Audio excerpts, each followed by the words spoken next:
पिछले कई वर्षों से भाजपा अपने काम नहीं गिनवाती, बल्कि कांग्रेस के संगठन को लेकर राजनीतिक टिप्पणी करती रहती है। अपना कोई भी काम नहीं गिनवाती, क्योंकि प्रदेश की सरकार ने हरियाणा का बट्ठा बिठाकर रख दिया है, जिस पर भाजपा कोई जवाब नहीं देती है।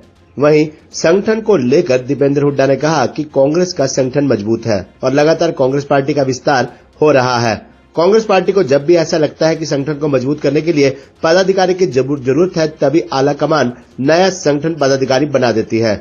वहीं कांग्रेस पार्टी 5 राज्यों में अच्छा प्रदर्शन करेगी। वहीं उन्होंने कहा कि मौजूदा समय में गठबंधन की सरकार है और सरकार आज पूर्णतः एक विफल सरकार साबित हुई है। सरकार पर निशाना साधते हुए दीपेंद्र हुड्डा ने कहा कि 9 साल में सरकार ने प्रदेश को बेरोजगारी में नंबर 1 कर दिया है। नशे और भ्रष्टाचार में भी प्रदेश नंबर 1 पर जा पहुंचा है। जसपा और भाजपा ने हरियाणा में मिलकर लूटने का काम किया है और यह हरियाणा में कुशासन का ही प्रभाव है। और वहीं उन्होंने कहा कि हुड्डा सरकार के 10 साल के लोग को आज याद रखते हैं। वहीं उन्होंने कहा कि पूरे देश भर में कांग्रेस पार्टी मजबूत हो रही है। कर्नाटक और हिमाचल के बाद अब कांग्रेस में और ज्यादा मजबूती आई है। राज्यसभा सांसद दीपेंद्र हुड्डा ने कहा कि सरकार के कुशासन का ही ये परिणाम है कि यहाँ किसी को कुछ भी बना देते हैं और किसी को हटा देते हैं। इससे कोई फर्क नहीं पड़ता और अब लोग ऐसा मन बना रहे हैं कि लोग सरकार को हटाएंगे।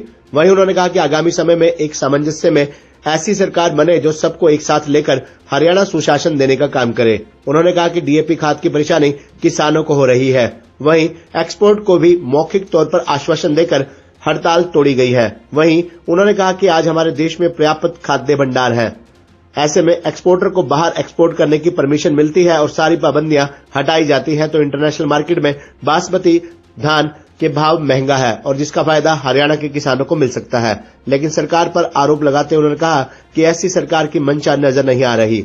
उन्होंने कहा कि सरकार किसान विरोधी है और उन्होंने कहा कि केंद्रीय जांच एजेंसियों का दुरुपयोग हो रहा है। पूरे देश में भाजपा सरकार विपक्ष की आवाज को कुचलने और दबाने का प्रयास कर रही है। इसे लोकतंत्र के लिए अच्छा नहीं माना जा सकता। उन्होंने कहा कि छत्तीसगढ़ में भी जैसे ही चुनाव शुरू हुए तो वहां भी ईडी पहुंच गई। ईडी विपक्ष के पास चुनाव की चिट्ठी लेकर पहुंच जाती है।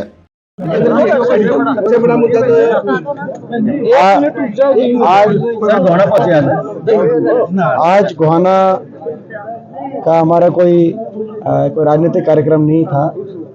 एक बड़ी दुखद हमारे जो डॉक्टर कपूर सिंह नरवाल जी है, उनके जो बड़े भाई वीर सिंह जी, जो स्वयं मेरे भी परिचित थे काफ़ी समय से, उनका एक आकस्मिक निधन पे हमें बहुत ही पूरे इलाके में इस बात का बड़ा सबको शोक है, बड़ा दुख है। और हम ईश्वर से ये प्रार्थना करते हैं कि इस दुख की घड़ी को सहने की शक्ति ईश्वर शोक क्लिप परिवार को दे, परिजनों को दे, और ईश्वर दिवंगत आत्मा को अपने चरणों में स्थान दे, ऐसी हम प्रार्थना करते हैं। आज आने का हमारा जो है केवल जो है ऐसे दुख की घड़ी में दुख में शामिल होकर और जो है अपना सामाजिक कर्तव्य निभाने का आज यहाँ पे आने का मकसद था।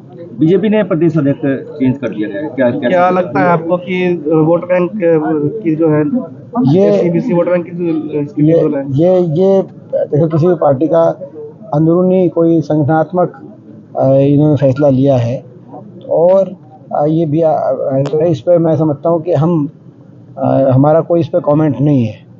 दूसरी बात है कि बीजेपी पिछले लगातार कई वर्षों से अपने काम नहीं गिनवाती। वो बीजेपी केवल कांग्रेस के अंदर के संगठन की राजनीति पे अपनी टिप्पणियां करती रहती है, अपने काम नहीं गिनवाती। सरकार ने कितना नुकसान कर दिया, हरियाणा का बट्टा बिठा दिया, उस पर कोई जवाब नहीं देती बीजेपी। लेकिन बहरहाल मैं समझता हूँ कि किसी भी पार्टी में, संगठन में अपने अपने डिसीजंस होते हैं, तो ये इस पे उनका अंदरूनी फैसला इनको मैं मानता हूँ। इस पे हम कोई कमेंट कांग्रेस की लिस्ट कब जारी होगी? आज यूथ की हुई है, जैसे तो बड़ी कांग्रेस की नहीं होगी। ये वही हमने जैसे कहा कि भाई जो है ये आज कोई उचित समय नहीं है कि हम बहुत विस्तार से करें एक ही, क्योंकि अभी एक वो आई थी, उस पर मैंने कमेंट इसलिए दे दिया क्योंकि वो अभी खबर आई थी, तो आप उस पर शायद कमेंट लेना चाह रहे होंगे।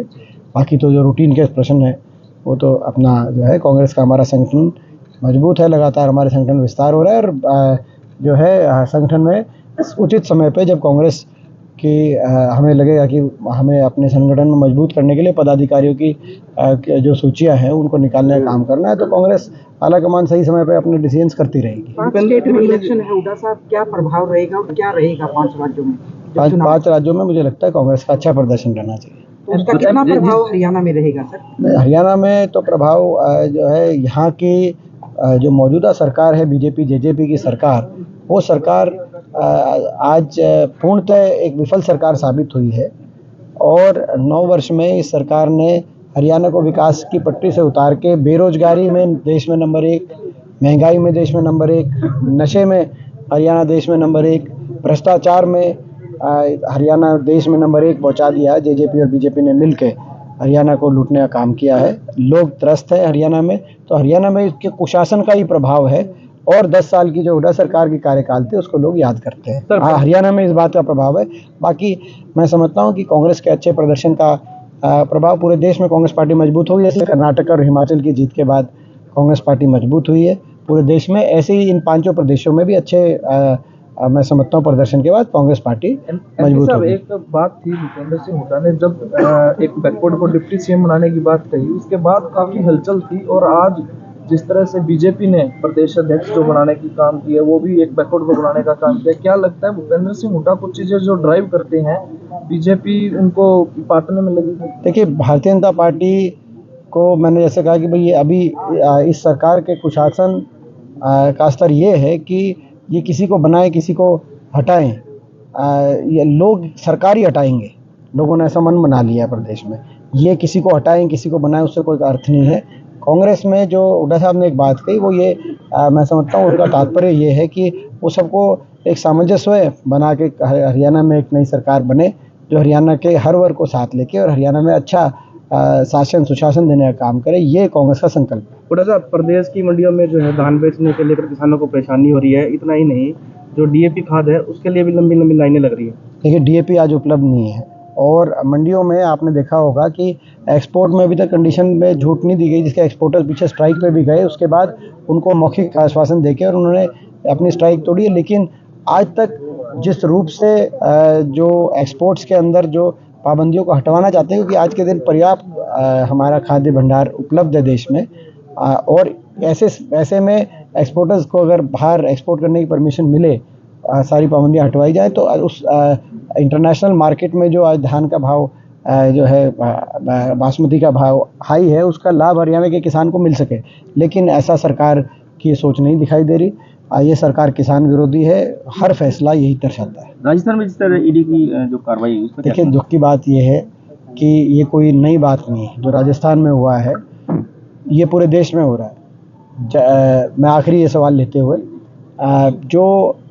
जिस रूप से केंद्रीय जांच एजेंसियों को का दुरुपयोग भाजपा सरकार पूरे देश में विपक्ष की कोई भी प्रखर आवाज़ उसको कुचलने के लिए, उसको दबाने के प्रयास के लिए भाजपा कर रही है, ये मैं समझता हूँ लोकतंत्र के लिए अच्छा नहीं है। और आपने देखा होगा जैसे ही चुनाव शुरू हुए छत्तीसगढ़ में, वहाँ पे जो मुख्यमंत्री हैं उनके नज़दीकी हैं, बघेल साहब हैं, पीसीसी अध्यक्ष हैं, उन सबके पास ईडी पहुँच गई। राजस्थान में चुनाव शुरू हो गए तो प्रदेश अध्यक्ष गोविंद डोटासरा जी हों या अशोक गहलोत जी हमारे मुख्यमंत्री जी हों, उन सबके पास ईडी पहुँच गई। तो ये जो है अपना ईडी क्या चुनाव की चिट्ठी लेके पहुँचती है, जहाँ भी चुनाव शुरू हो वहाँ पे विपक्ष के नेताओं के घर पहुँच जाती है। ईडी हो सीबीआई हो, ये कोई अच्छी प्रथा तो शुरू बीजेपी ने नहीं की हुई। प्रजातंत्र में जो है ये सब मैं समझता हूँ कि देश हित में नहीं। ठीक है।